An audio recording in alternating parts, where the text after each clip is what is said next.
CTR Media Network is now accepting new podcasters to join our growing network that's reaching 350 million global listeners. Have you heard? CTR Media Network offers podcast production, podcast training, distribution, and product placement. Book us for your next event or schedule an interview with CTR Media Network podcasters today. To learn more, go to ctrmedianetwork.com. Have you heard about Book Authority's best new podcasting book winner, which is Dr. Tina J. Ramsey, for her book, The Power of Podcasting, Unlocking Tips and Strategies for Podcasting Success. This book is your podcasting coach in a book. She is sharing so many strategies. This book reached number 1 twice on Amazon for new release and best-selling book. So go ahead to ctrmedianetwork.com to purchase your copy today, or simply place your order on amazon.com today and unleash the power of podcasting. Life happens. We in South Carolina. Hurricanes happen. Girl. You never know. So, things happen. Life happens. So just being patient and don't feel like you're seeing everyone else publishing and writing. Your journey is, I always tell authors, every writing journey is different and unique to that writer and even that book. All my books have different journeys, even though they're from the same author and writer. They all have different journeys. So just, again, be patient with your journey and know it's going to look different, and that's okay. I know with all this shit she just said, you guys are just bubbling over.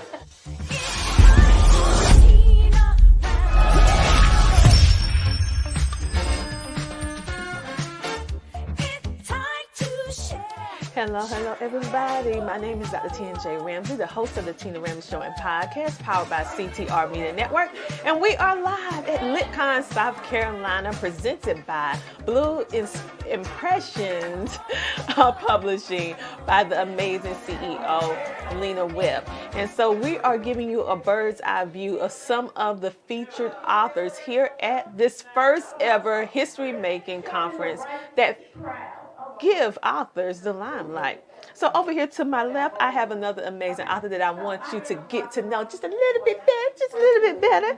So can you share a little bit about yourself, your background, and what is the overall viewpoint about your book? Yes, so hi. Nice to see you. I'm happy to be here. My name is Winifred Tato. I am a indie published author and book publisher as well, so I publish authors and writers, and I write predominantly in fantasy, and this is my first book baby in my God Scion series called Child of Tempus. The 5th book is coming out next month, so I'm super excited about that. And a little bit about myself: I've been writing and creating artwork since I was a little baby, and I've always had a love for literature, and I've always had a love for the writers and the stories that they create, and really wanted to start creating my own. And when I had the opportunity and the knowledge to do so, I was so grateful, and I got to do it and continue to do something I love, and also help others showcase and do what they love too. That's wonderful. So what inspired you to write this book, and how or what type of impact do you want to make on your readers? Because the genre that you pick is something completely different. So I'm curious to know what inspired you to write in this genre. Yeah, so I always say I'm a blurb or a black nerd. So I've always loved fantasy and animation, anime, cartoons. They've always been a big part of my life. So getting to just explore my imagination and my love of just creating and making these new worlds and inviting people into them have always been a love of mine and a passion. So being able to then take these experiences from my own life and people I've met and really create characters that feel real, but also not, because they ride dragons and travel through time and space and battle gods and goddesses. So there's still that element of fantasy and whimsy, but these are characters you can understand because these are struggles that people go through, and you know that people go through too. You know what? When I think about the way that you describe your book, many times as adults, we lose our imagination, we lose our spark of fantasy creation. We might still fantasize about something that's realistic, but to go into the world of the imagination, we usually lose it. So to find that you wrote something like this and you are a young adult, it's gratifying to know that you still tap into that inner child, to be able to get into that imagination, because creativity births so much. So I'm like, when I heard you saying the dragons and all this, I'm like, ooh, when the movie coming out? Hopefully soon. I'm like, ooh. I said, that sounds like some good, a good show, you know. Thank so you. I'm like, I know my kids will love it. But listen, I'm meeting so many great authors, and what you guys doing, and I have been around a lot of different authors, but this group right here, the creativity and the different shift of perspective on something that may have already been done, but it's completely in a way that you never thought about, and the fact that I'm meeting authors that writing about stuff that I never thought, you know, and so, or I never heard in a local vicinity, you know, of people writing. So I'm like, okay then, girl, I like that. So as a featured author here at LitCon, this event is presented, of course, you already know, by Blue Impressions Publishing. So what aspect of this event was you looking most forward to?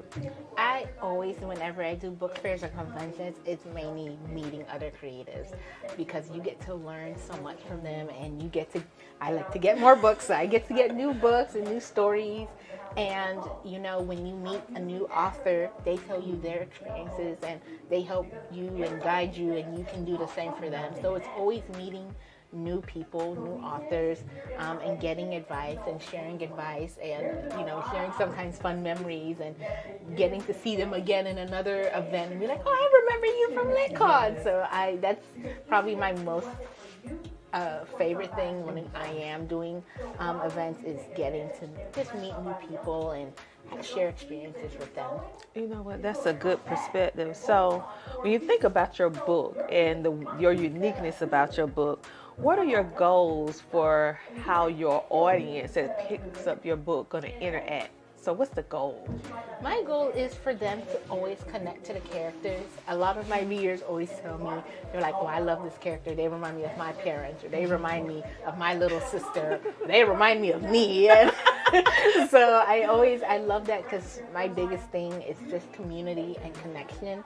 So if a reader is connecting to the story and connecting to the characters, then I'm doing right. Mm-hmm. You know, I want you to read, like, again, fantasy, you have to imagine the impossible, or imagine things that aren't, in some cases, real or aren't here anymore. Mm-hmm. And being able to still ground it for you to understand, okay, yes, this character can grow wings from their back and fly and go back in time, but also you understand he's struggling because he has really terrible parents, and he has a rough childhood and struggles with connecting with his siblings and having a good relationship with them. And a lot of people understand that and can connect to that too. So always having that sense of human nature and ways of how we connect and respond to things has always been my forefront for readers, to really both enjoy the story and also what I aim to do for them. You know, when I'm listening to you describe your book and the characters, it's part fantasy, but part reality. Yeah. Because at the base, at the foundation of it, is that we can relate to these characters, even though they might have fire coming out of their eye, you know? Yeah. But hey, they went through a hard breakup, or maybe they're adopted and they just found out. Yeah. You know, various different things that make it, you humanize fantasy. Yes, that's what you did. Yes, you humanized it. Yes. Wow. Okay. That's the whole master plan. You did, because I don't know, growing up in the South, we were taught to be afraid, you know. Yeah. Taught to be afraid of something, but you humanized it and made it in a way that is relatable and fun. Yeah. Because I tell you, we need some fun in our life sometimes. Oh yeah. So when I think about LitCon and meeting all of you amazing authors, what is your aim when you think about the uniqueness and the insight of your particular book and the life? So how should I say it? do this book have any essence of you? Oh yeah, definitely. I think the biggest thing is I can even show a little. In the backs, I design and draw different parts of the book. So I, like I said, I'm an artist, so I also create the work that's inside the novels, and each book has different concept drawings, maps, things about the characters, things about the world building. I love world building, so I always add that in the book. And it's all in a little index just for the reader to better understand the world and explore the people and the cultures that I've built inside of it. So that's my biggest part, because I love world building. I love learning history, lore, and culture. So being able to also share just little bits with readers that they can also learn more about these characters and connect more to them on that grander scale of fantasy, and seeing how magic works and seeing how the different relationships of the different countries and their politics works too. So that's, I would say, the back of the book is really the most winning, because I'm like, oh, look at this, look at it, look at this. Like, this is what this looks like, and this is what this is designed for. So I say that's the biggest part. It's unique in itself. Okay, like she has maps, she has drawings, she has fantasy, she has reality. And what I feel like once the readers read this particular book, it will unlock or open that box of creativity within themselves. Because sometimes you have to read it, have to be guided, have to be led in order for you to say, it's okay. Yeah, you adult. Yeah, you might have some children or something, but you can still have a fantasy. You can still dream. So I love the whimsicalness, the fun, the carefree is what you describe, and I love the maps and the drawings. Thank you. Okay. Now I mean, because you don't get that in every book. Most of the time it's just words. Yeah. So for people who are visual, yes, this will the best of both worlds. The best, okay? So you can get that visual, you can get the reading, and for those of you that need a little extra, that's what it is, this book right here. Okay, so when I think about, you said that you was an indie author. What's the difference between an indie author and a traditional author? So indie just means independent, meaning everything you do it by yourself. So that starts from editing to publishing, promoting, marketing, design. Now, again, when I say everything, that means you might find an editor, but you're the one who's paying out of pocket for it.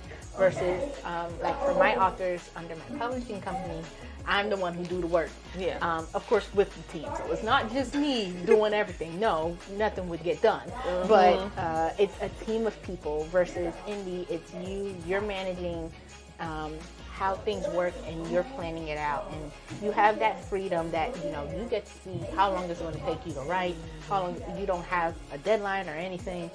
But the downside to that, or the negative, is that again you are making those initial investments, and sometimes you may not see those returns as quickly as you want, or sometimes sadly for some people you don't see them for a couple of years. But the whole point is that this is your choice, and you get to see your book how you want it. So whatever is put in there, whatever is put on the outside, the inside, how it's marketed, that is all navigated by you. So that's the whole, because again, it's independent. It's about being independent, having the choice to make the book however you want, however you like. So again, I'm an indie author, but now I have people who I don't want to do that. So I do that part for them. Yeah, so I always tell my authors, I'm like, well, if you ever decide to, they're like, Winnie, we're not doing indie nothing. I do monthly meetings with them, and we go through like, what is our goals for this month? And they're like, yeah, you think I'm gonna do this on my own? No. They're like, They're like, no, you got this. So yes. So again, it's not for everybody. So there's always options like hybrid publishing, like I do, or again, querying to traditional publishers as well. But I loved indie publishing because I'm very meticulous, and I knew what I wanted and how I wanted things to look.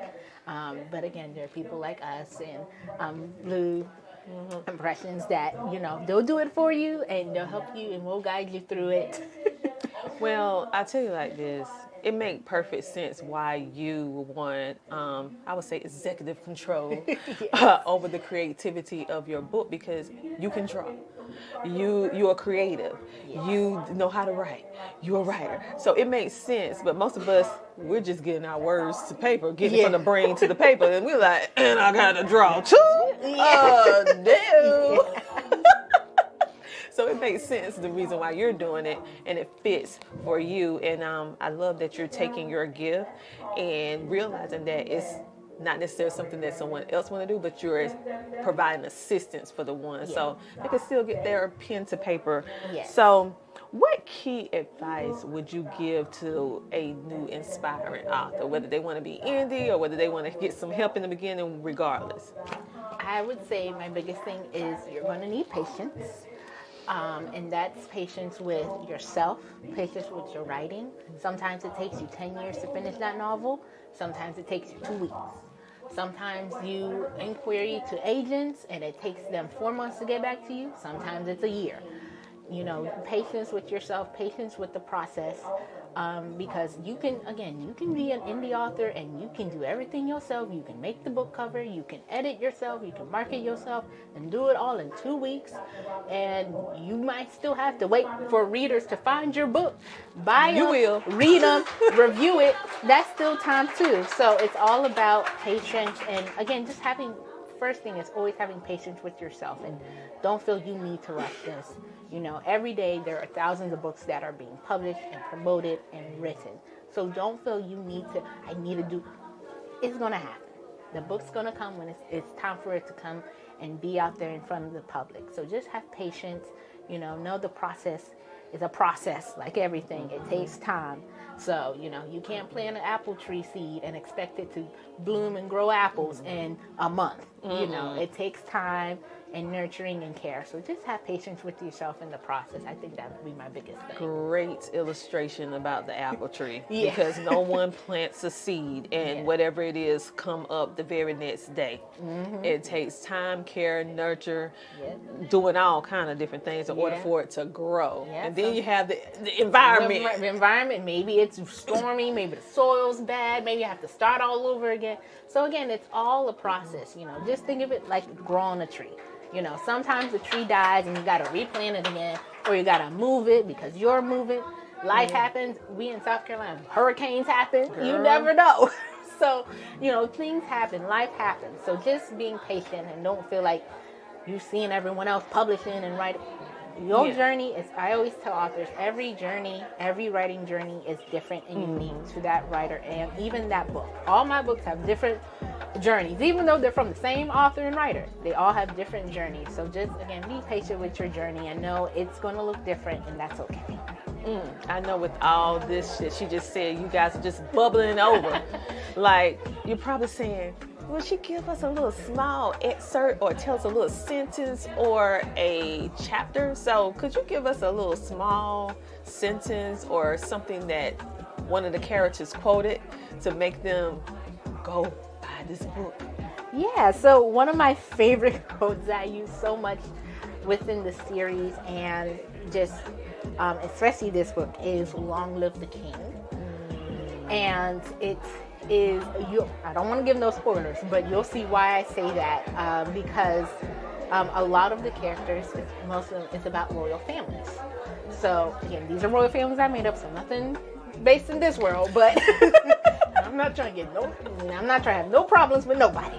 But these are royal families, and there is power struggles. There is struggles with morality and mortality, and Long Live the King is not just about a male man who rules. It's about the whole essence of the family and longevity and generational trauma, and seeing how that lives through different aspects of people's lives and how they treat each other. And another thing I say a lot too with the book is that you see the characters who are from the same parents, grew up in the same house, but have completely different childhoods.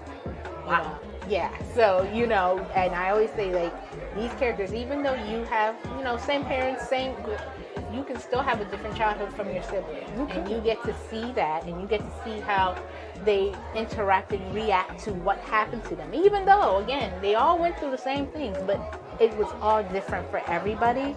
So again, Long Live the King is, not just about this male figurehead who rules, but more of just the family who rules and the rules that they abide by, whether that be the trauma they've gone through, whether that be the destruction they bring to other families, to themselves, to their own loved ones. So biggest thing I always, in every book, I always say, long live the king, because, we were trying to see which king, whether it be emotional state, mental, physical, that is trying to live in the story. I tell you what, I can see this being a Disney movie. Okay.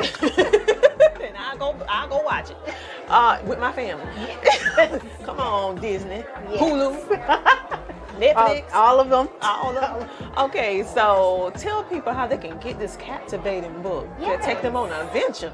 Yes, so you can visit either of my websites, winsbooks.blog at winsbooks.blog or winsbookspublishing.com, where I have all books of the God Scion series, including the 5th book that's coming out next month, August 2nd.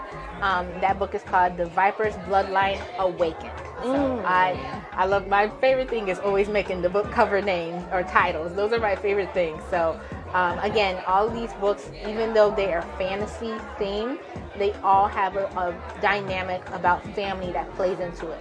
So the first book is about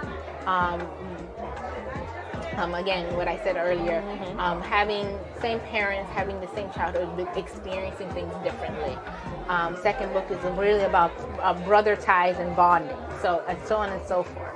So again, winsbooks.blog or winsbookspublishing.com are where you can find my books, and through those links you can find them at Amazon, Barnes and Noble, Books A Million, all the places sell books. All the places.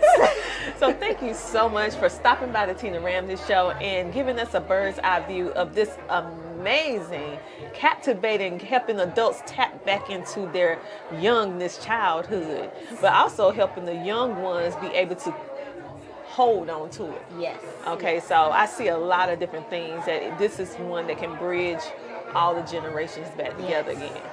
Through the wonderful world of imagination. Okay, don't get me started. On this note, you guys have a great, amazing rest of the day. And thank you for being here today. And check out her book, Where All Books Are Sold. But go to her blog.